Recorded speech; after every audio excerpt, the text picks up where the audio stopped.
Using a knife with your colour pencils can completely change the realism of your drawings. If you are looking to take your fur, hair, whiskers, skin, or basically any part of your colour pencil drawing to that next level, then you have to try this simple trick.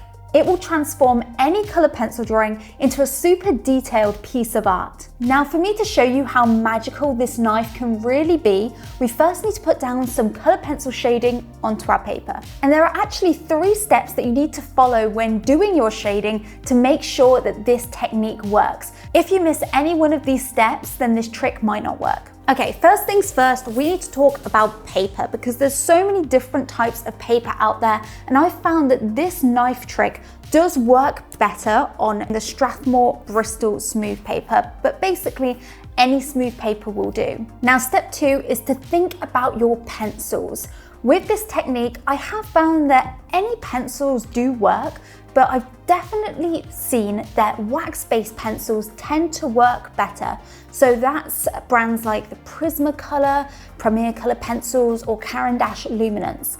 This technique does work well too with the Faber-Castell Polychromos, but I do find that it does tend to be a little bit more effective if you do use that waxier based pencil. But I recommend experimenting with the pencils that you do have first before you buy any different pencils for this technique. So once you've got your paper and your pencils, it's time to move on to step 3, which is actually doing the shading. So what you want to start off doing is actually pick a light color that matches the sort of lightest color that you'll want in your drawing.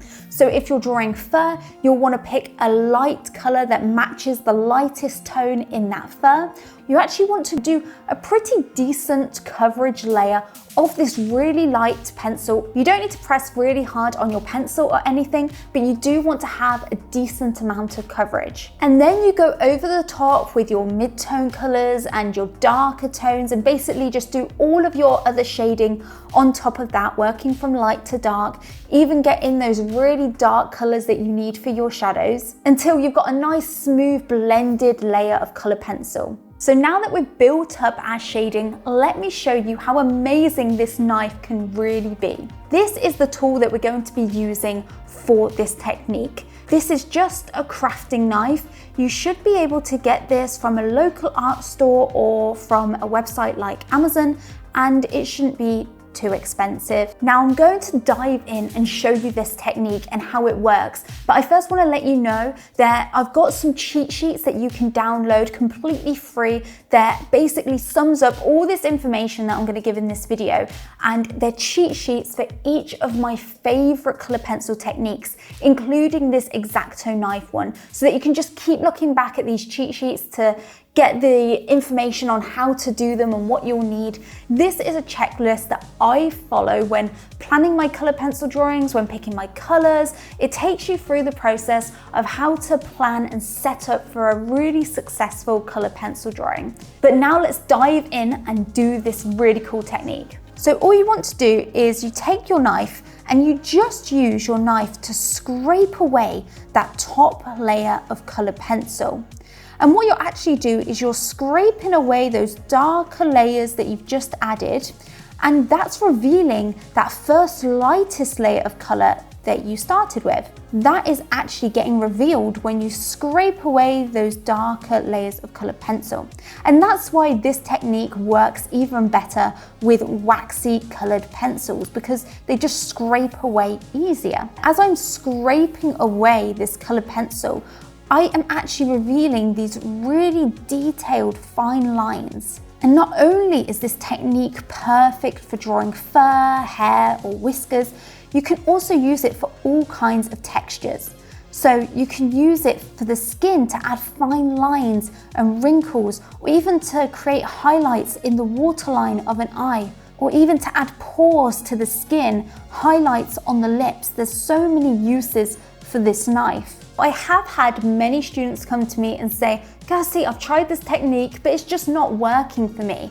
And in particular, there's 3 main mistakes that I want to talk about. Number 1, you want to make sure that you're actually scraping away the color pencil and not cutting with the knife.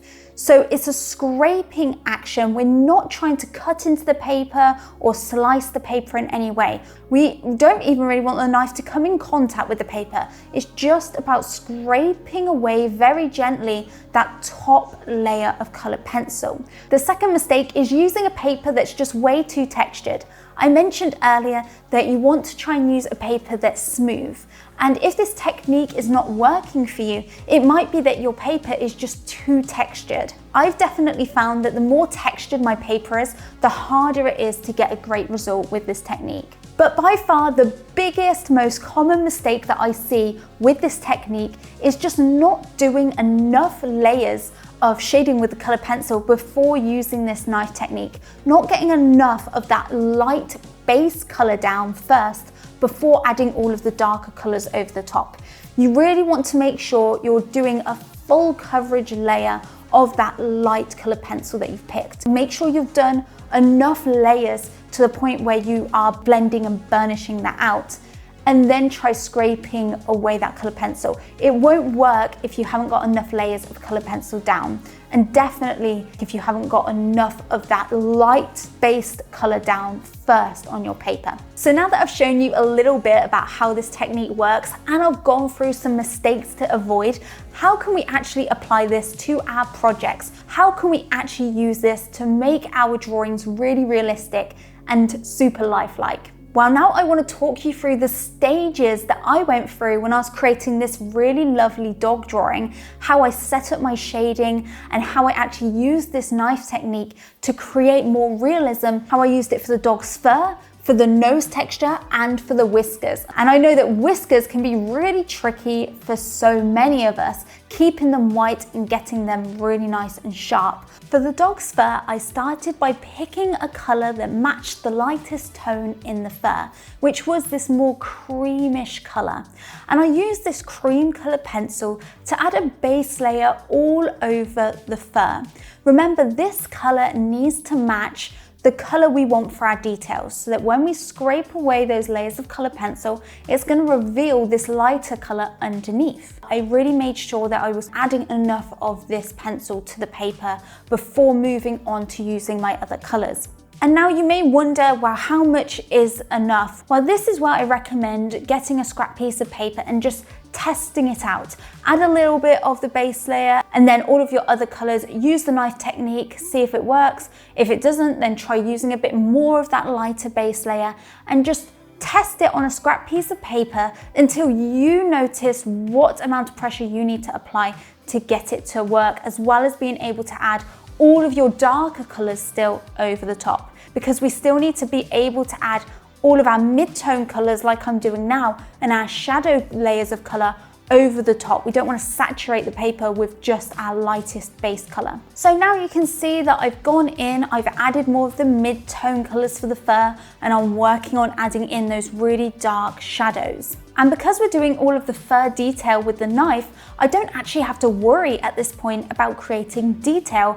I'm just looking at the values in my subject. I'm looking to see where the light areas of fur are, where are there shadows in the dog's face. And when you're doing your first layers of color pencil, it's going to look grainy, but as you do more layers, you'll start to fill in more of that graininess of the paper and you'll start to get a smoother and smoother look. Now that I've gone in with my darker browns and really got in those darkest shadows, I actually like to go back to my mid-tone colors and use more pressure to sort of mesh all of these layers of color pencil together and to start to smooth out my shading. So I don't do the darkest layers of shading as my last layer. I actually like to sandwich it in the middle of my mid-tone layers of shading. So you can see that at this point, I've done all of those steps with this one ear on the dog. Once I've sort of blended everything out, you can see it looks very smooth. I'm just going to go in with a couple of other colors, some warmer browns